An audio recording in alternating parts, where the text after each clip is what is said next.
Okay, good morning, alle. Wir sind froh, dass wir noch einmal keine Gemeinschaft haben, weil wir uns auch ein bisschen verspreit haben. Weil das ist noch al eine Weg, von dann aus Ostern wir, eine Weg ist al vorbeigegangen. Wir leben nu in eine ganz besondere Zeit. Das ist eine abreihende Zeit für viele Menschen. En de mensen die leren ook al dat het nu mal alles zal normaal worden. Dat geeft al veel anderen, wat al aanvangen klaar te worden op steden waar de mensen opkomen en demonstreren. En van daar willen we reden over het thema van een bijzondere tijd.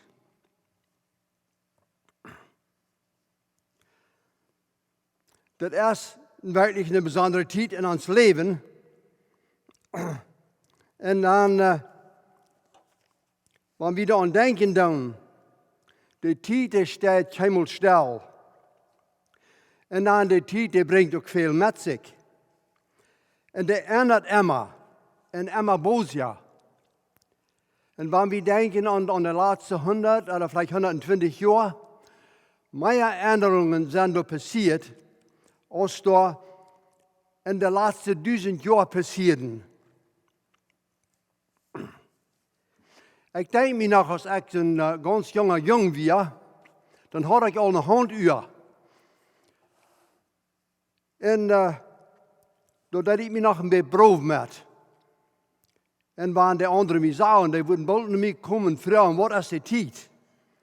En ik kon hen dat immer zeggen. Aber im Großen und Ganzen war das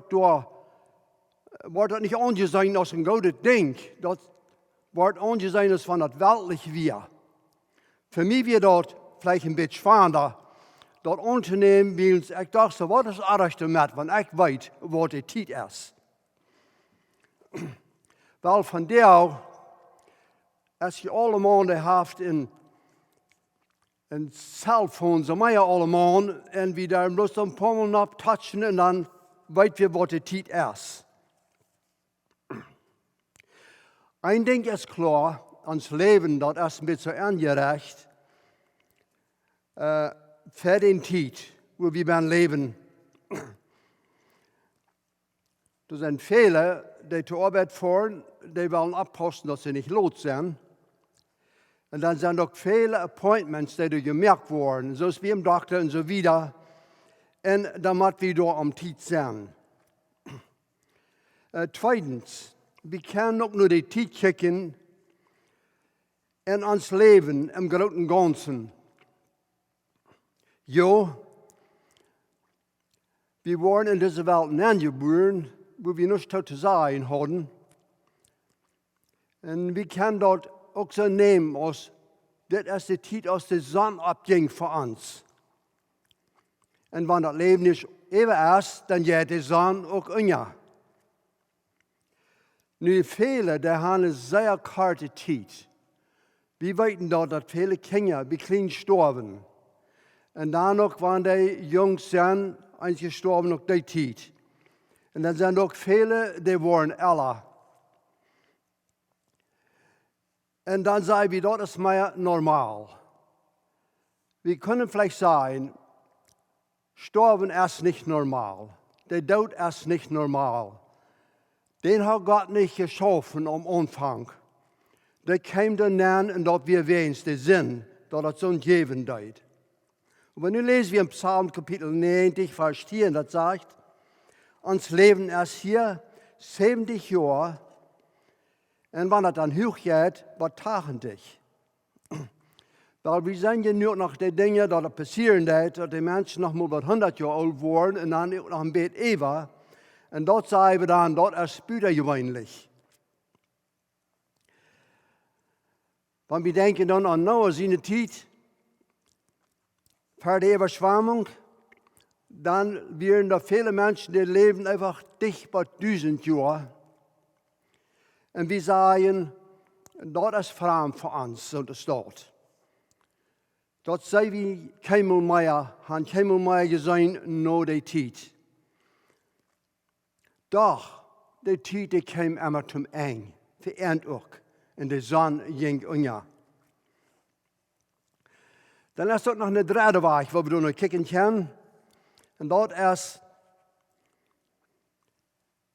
dat weer de aanvang van de wereld. En de Bibel die zegt dat, de eerste vers in de Bibel zegt, am Anfang maakt Gott den Himmel en de Erde. Dit is als God alles schaffen deed. En dan kan we zeggen, dit weer de tijd, waar de zon opging. Dat weer de aanvang. En zo wordt de tijd ook weer komen, dat er wordt een eingeven. En dat wordt de zon ook weer ondergaan, waar we dat in z'n weer nemen willen.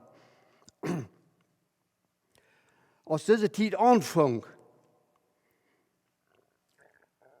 dan redt de Bibel er meer van den aanvang. Maar ze redt ook veel meer van de eindtijd. De vrouw die we dan nu staan kennen, en wat van de tijd leven we dan nu? De Bibel heeft veel te zeggen door Eva. En merkt dat ook klaar dat we in de laatste tijd leven. En we hebben ook de versen in Hebreeën kapitel 1, vers 1 en 2, zeer bekende versen. En daar zegt es dit, Gott der in verheerlijkte tijden werken en op vele verschillende wegen, durch de profeten zu onze voeders gereed heeft nu in deze laatste deel, durch zijn zijn zu ons gereed. Ja, dat woord leert dat klaar, dat de laatste tijd, die vangt aan, als en Jezus zijn eerste komen. Als hij het eerste maal komen deed. Dat Oude Testament, dat heeft vele profetieën, wat daarvan reden doen, van zijn eerste komen. En wanneer we nu gaan terugkijken, dan zien we dat alle ervaringen weer 100% ervuld. En dat is interessant. Dat woord Gottes heeft veel te zijn. En nog veel meer te zijn over dat tweede komen. Leraars, vele Bibelleraars die hierover reden, die zeggen dat er zijn minstens over 1800 profetieën wat de reden van Jezus in eerste en zijn tweede komen. Nou, we zeggen dan vielleicht, wie uns alle Prophezeiungen von zijn eerste komen genau erfüllt worden, dan kunnen we ons ook daarmee rekenen dat zijn tweede komen, de Prophezeiungen, wat door even gemerkt zijn, worden ook graag zo erfüllt worden. Petrus, hij had, zei deze weer in 1. Petrus 4, vers 7. De tijd is bald hier, dat alles in eng heeft. Doorwegen moet je wakker zijn, klaar denken en werken aan je gebed. We zijn niet de instelling hier, wat de mensen hadden in ihre tijd oder al verder tijd, dat zij dat anerkennen kunnen, wanneer de Herr wordt komen. En ik geloof dat is vandaag nog hetzelfde. De mensen merken zich niet zeer druk daarmee, dat ze nieuwsgierig zijn om daarvan te horen en zo verder. De apostelen zagen dat en ze hadden ook de zending dat het mogelijk werd dat de Herr al kon terugkomen in ihre tijd. Zij hadden Jezus zelfs veel gehoord reden daarvan. En zij hielden ook zo'n woord, als we lezen in Matthäus kapitel 24, vers 36. Het zegt, maar wanneer de dag oder de stund sennen wordt, weet keiner. Niet eenmaal de engel im Himmel, ook niet de zee, dat weet bloos de Vader. Maar Jezus hij had ook al veel gereed ervan. Ook waar ze willen de tijd erkennen. En Jezus heeft ook vele bijspellen en de gelijkenissen wat hij de jongen vertalen deed. En tweedens ook, hij bracht ook een bijspel als hij redt van een veenboom. En hij zei dat zo staat. Want je dat is zijn dat de assen zoftig worden en die beim Blätter kriegen, dan weet je dat de zomer dichtbij is. Ik dacht aan, wie leven je nu krak in deze tijd, wo die knappes al later worden en soms beim de haan al vangen de Blätter al aan te wassen, wel wat zegt dan dat? Dat als je nu even nog een beetje koud, maar we weten dat de zomer dichtbij is. Nu zegt Jezus hier in vers 33, hij zegt, groot zo ook, want je dit alles zijn, weet je dat de tijd, dat het dicht verder der is, dat er zien komen. Nou, wanneer ze wat zijn worden. Wel, Jezus had hier veel te eentje van, wat dat wordt van de tijd zijn. En wanneer ze die dingen zagen, dan wisten ze dat ook dat het nu dichtbij was. De dingen dat we al een beetje loten, Jezus heeft hier al afgestaan. En dat weer nog vele jaren voorbij gegaan. En dat we in de tijd waar ze schreven deiden. En ik denk dan, dat had met te doen met de dingen die ze zagen in de tijd. Wat dat al denken moet, ja, dat kan werkelijk passeren. Dat we meerlijk, dat hij ook al in de tijd komen kan. Wat zagen zij? Ze zagen de anderen die er al aangaan deden. En die leren wat er aangingen deden. De falsche leren. En dan de vervolgingen waar zij al bijna leefden. Dat we zegbaar dat de zoon die we in de arbeid. In de 1 Johannes kapitel 2 vers 18 zegt, Kinder, de laatste stund is hier. En je hebben gehoord dat er geen Christ komen wordt. Er zijn nu al vele geen Christen gekomen. Door wen weet wie dat de laatste tijd hier is. Wel ja, de laatste tijd is hier. En dat schijnt werkelijk zo. Ze wisten dat de Antichrist en de persoonlijkheid, die weer nog niet gekomen. Maar er waren al vele tekens wat er nog aan deden. Maar één ding wat er klaar was, dat de toekomst, dat met de tijd wat er komen wordt, wie voor een karakter die voor ons is. We kunnen door keinmal niet klaar durchkijken. Er komen immer dingen, waar we niet aan gedacht hebben. We kunnen nu even denken, als dit jaar aanvangt. Nou, we talen ons vielleicht een beetje over, we wissen je dat niet, nee, maar dat wordt vielleicht wel eens zo zijn, als dat immer gewas is, normaal. Maar dit jaar beleven ganz besonders wordt, wo we gar niet op gerekend hadden. Wanneer we nu, ik zal het vielleicht dit zijn, wie kan dat nu zijn? Dat de dingen in die tijd, als zij dit schrijven deden, dat het niet weit af weer, dat Jeruzalem wordt versteerd worden en dat de tempel wordt doorgebroken worden, zoals Jezus eerst al gezegd had in Matthäus kapitel 24. Dit kwam ganz dichtbij door. En we kijken nu 2000 jaar terug, zo dichtbij, en dan we kan veel meer zijn, wanneer we terugkijken dan. Dat we werkelijk de laatste stund en de laatste tijd, sozusagen voor Jeruzalem en de tempel in die tijd al. En we zeggen dat we leven van jou ook werkelijk in de laatste stund en de laatste tijd. En hier kunnen we veel meer over reden, maar we worden ditmaal niet weer met dat door reden. Moet zijn, wanneer er nog gelegenheid zijn, vielleicht in mei, waar we nog eenmaal met mij en wieder davon reden. Maar ik denk mir so steht, wanneer zij dat worden gehoord hebben, wanneer Jezus had hen gezegd, nou ja, dat wordt nog minstens vielleicht bij 2000 jaar aan duren, maar ik word terugkomen. Worden we dat evangelium dan jemals gehoord hebben? Worden de mensen dan vielleicht zo gedacht hebben, nou, wanneer het nog zo weit af is, dan is dat ook niet zeer wichtig, dan worden we ons dat ook niet zeer druk met merken. Nou, wat zullen ze doen? Ze zullen het evangelium verkondigen. En ze zal dat wieder gaan. In 2. Korinther kapitel 4, vers 8, daar lezen we deze woord. Dat is beter dat we den Körper veloten doen en dan bij dem Herrn zijn.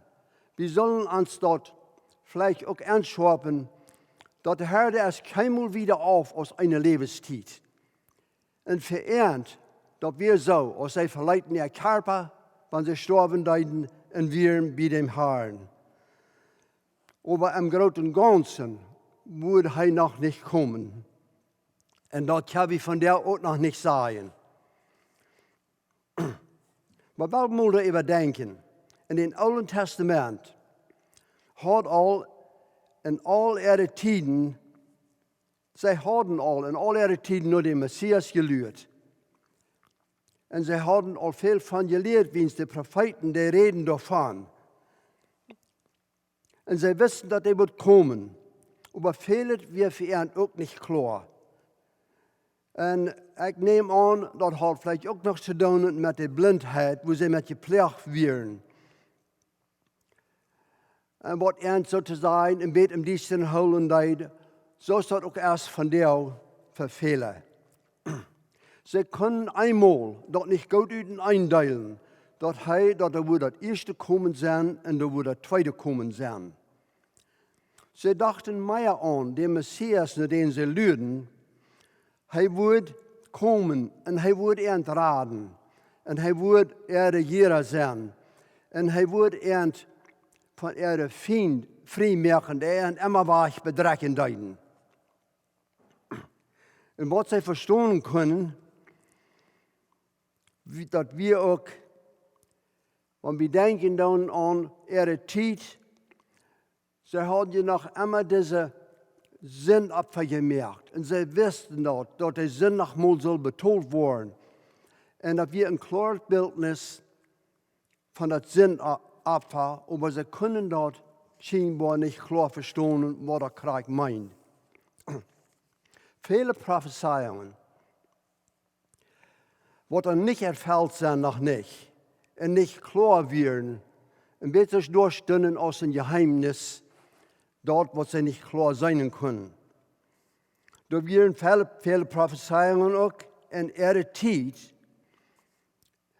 gegeben, und das wird dann nach hunderten Jahren dauern, aber das würden erfüllt worden. Im Großen und Ganzen, Gewässer haben nicht eine klare Meinung vereint. Und wenn wir würden checken noch some examples, was da klar gesagt wird, zum Beispiel, dass sie, dass die wird aus Ägypten rausgeraubt worden. Wel, was können sie dort verstehen? Was meint das?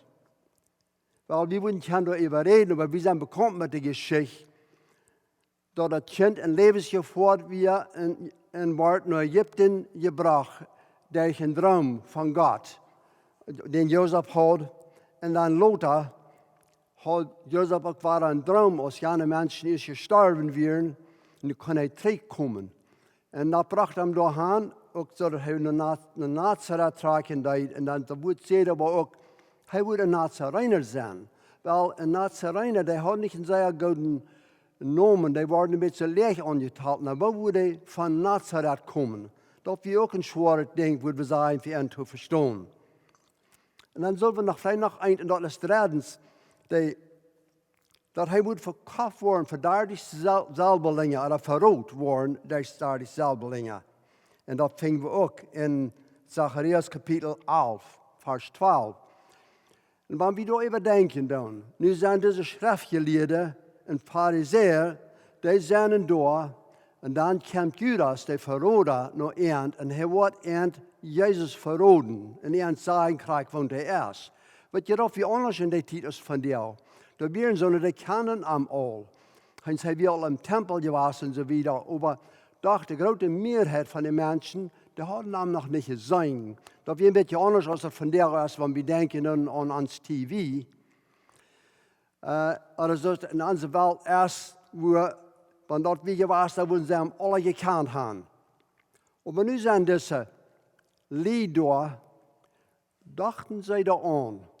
Wie worden nu groot ervallen, wat er zo en zoveel 100 jaar terug gezegd worden weer. Dat wie worden aan daar diezelfde gegeven, dat hij ons am aanzien deed. Nou, aber dat weer klaar geschreven en zij weer een schrift geleerd. Weet je, zo zijn er vele dingen, wat er ganz klaar worden, van einer terugkijken kan. Ik wil nog een vers lezen uit Jesaja, kapitel 53. Daar zegt zo dit. Wer wil dat ook geleefd hebben, wat wir gehoord hebben? Wer wil dat gezien hebben, dat de Heer dit aan hand had? Hij leidt aan verkomen als een frische oos en als een wereld uit de drie eer. Dat we niets bijzonders aan hem, dat we hem hadden zullen kennen. En dan nog in vers 4, daar zegt hij dus dit. Doch de krankheid die hij droeg, wie onze.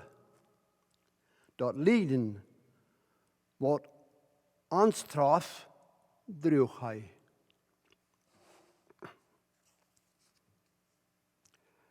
Waar de Messias wordt komen, dat eerste Mal. En aan erkennen, dat ze dat worden weten, wat er aanging en wer hij weer. Dat kwam niet van ihre klugheid, van ihre Amt en ihre, wanneer ze ook zeer klug werden en zo wieder. Da würden sie das nicht kennen, alle Tragstahlen. Aber wenn sie den Geist Gottes würden Raum geben in ihr Leben, da würden sie das weiten.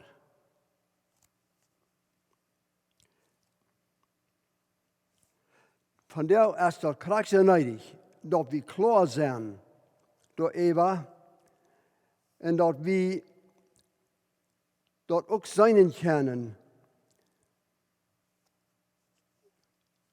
dass wir in der Zeit leben und was immer der Geist Gottes uns auch anwiesen.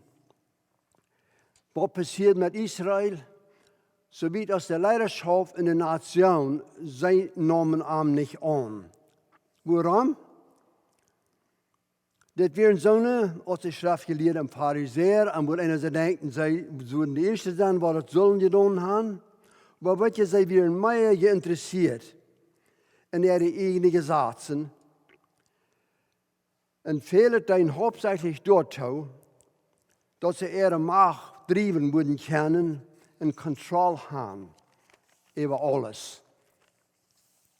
Weet je, das wäre eine traurige Sache, aber wir dürfen bloß kicken in der Vergangenheit von der Kirche, durch diese Tieden, und dat nicht viel anders viel moet je doen haben. Dat scheint immer so, als sie würden lieber wel ein King sein, als ein Hord. Sie gleichen lieber Macht zu driven, als ein Hord sein und dort anleiden. Und dort ist, was Jesus will haben, was wir sollen tun. Dat braucht Demut. Dat braucht die Frucht, was der Jesus geben deed. Dann schafft das. Aber das sagt uns, dass wir sind krankere Menschen in unserer Zeit, als die Menschen dann wären.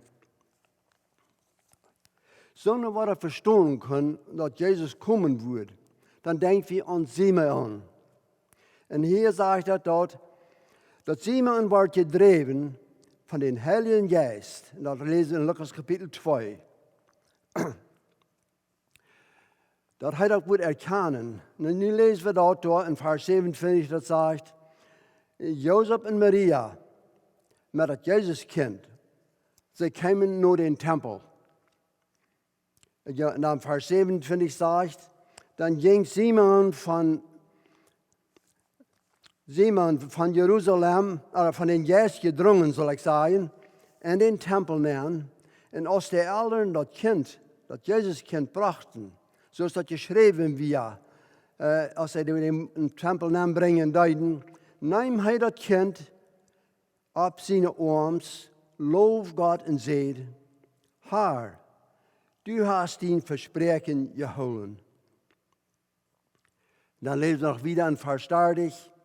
Nu haben meine Augen deinen Heiland gesehen. Een Wunder.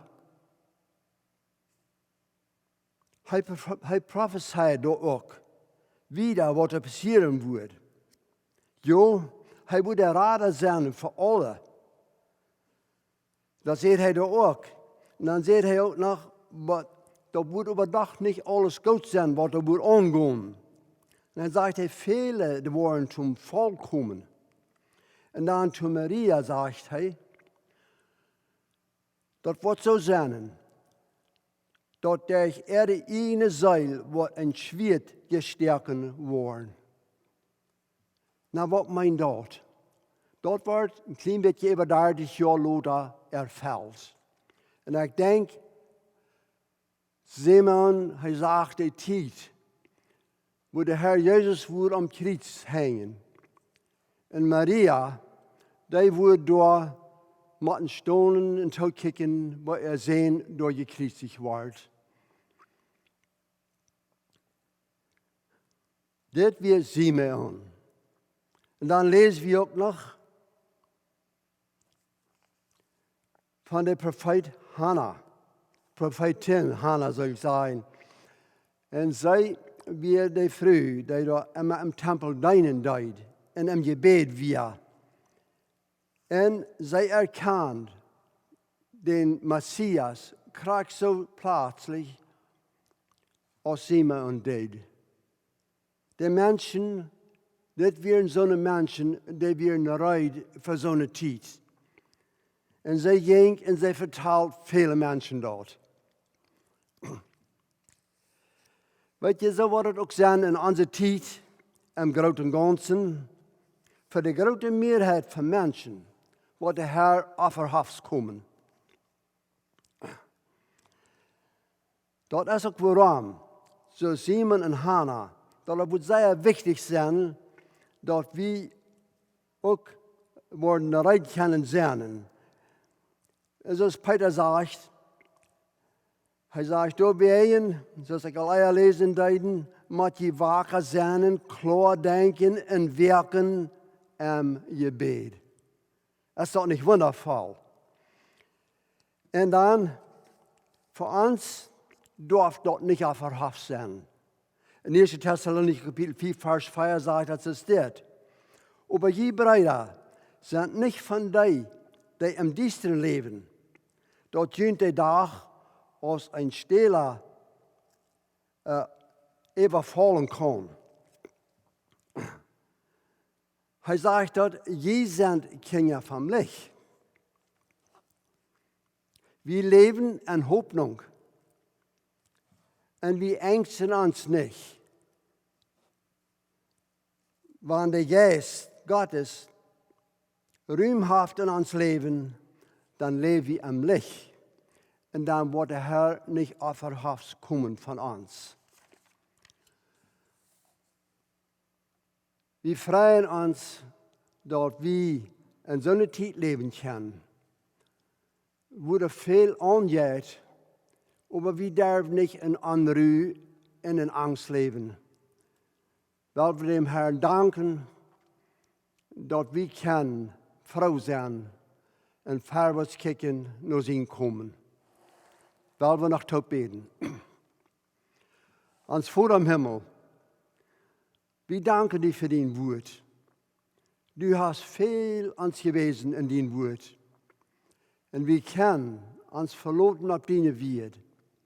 Wir sehen alle Erfahrungen, die du geworden sind, ganz genau, so du das gesagt hast. Und Herr, so vertrauen wir dir auch in der Zukunft, dass das wieder alles so wird gehen.